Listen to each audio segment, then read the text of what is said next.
Okay, what if we could actually get our hands on a newspaper from the future? Well, today, we're going to do just that.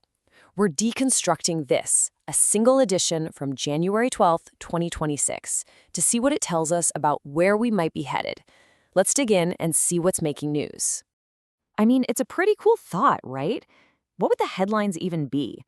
Would it be all about crazy new tech, some big geopolitical shift, or something we just never saw coming? Well, this one document gives us a chance to find out. And here it is, the front page from a Monday in 2026. Right away, you can see it's a mix of everything. We've got some serious international tension, some domestic politics, crime, and hey, even sports. To really get a feel for this world, we need to see how all these stories connect. And we're going to start right at the top with that lead headline. So the lead story is a huge one. This isn't just about some minor policy disagreement. It's a full-blown, high-stakes standoff between Mexico and the United States. And it all revolves around these incredibly explosive issues: crime, fentanyl, and most importantly, national sovereignty. You see that headline hashtag Sheinbaum AU. That kind of frames the whole thing.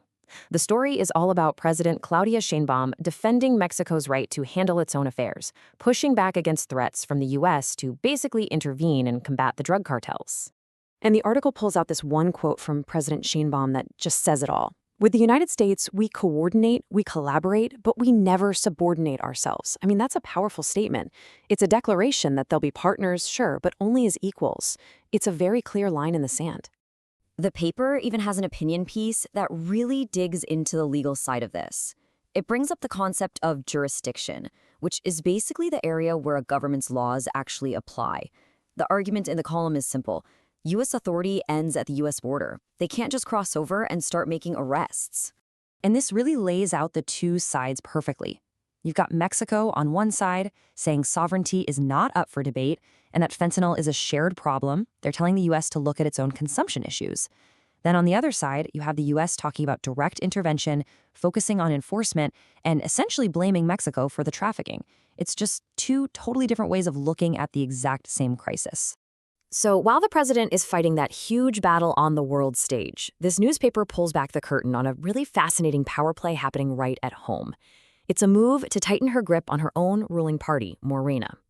So there's this column. It's called A Fuego Lento, which means slow burn, and it lays out this super strategic political move.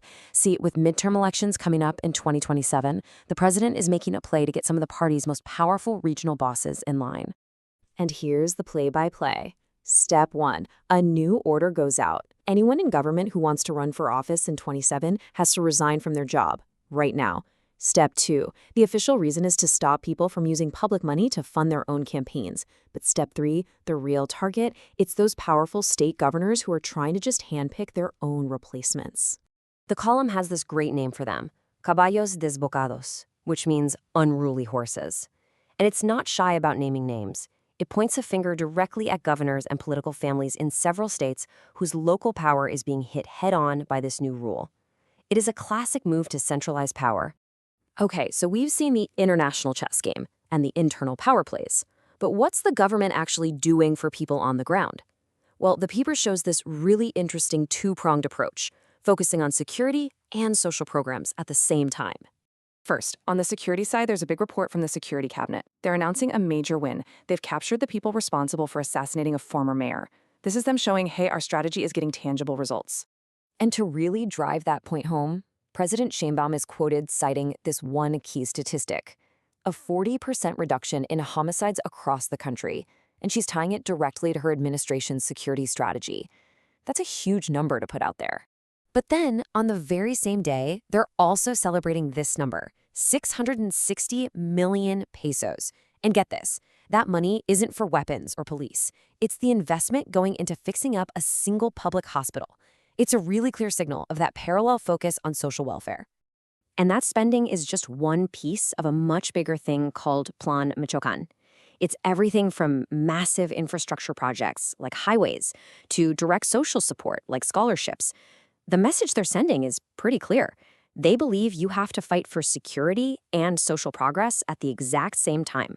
And amidst all of this incredibly heavy news about crime and politics, the front page reminds us that life just keeps going. A huge NFL playoff upset gets top billing right next to everything else. It just proves that even in a future full of tension, some things never change. It's just a perfect snapshot of how major crises and everyday life are always happening at once. So, after taking apart this single day in the life of 2026, what's the big takeaway?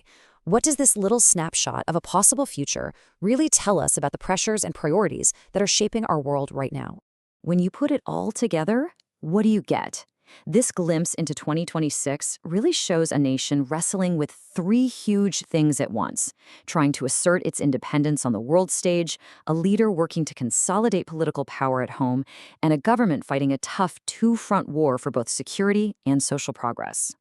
At the end of the day, this isn't a prediction, it's a projection.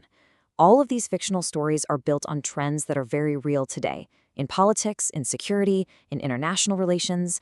So the real question this leaves us with is this: when you look at the world around you right now, how much of this fiction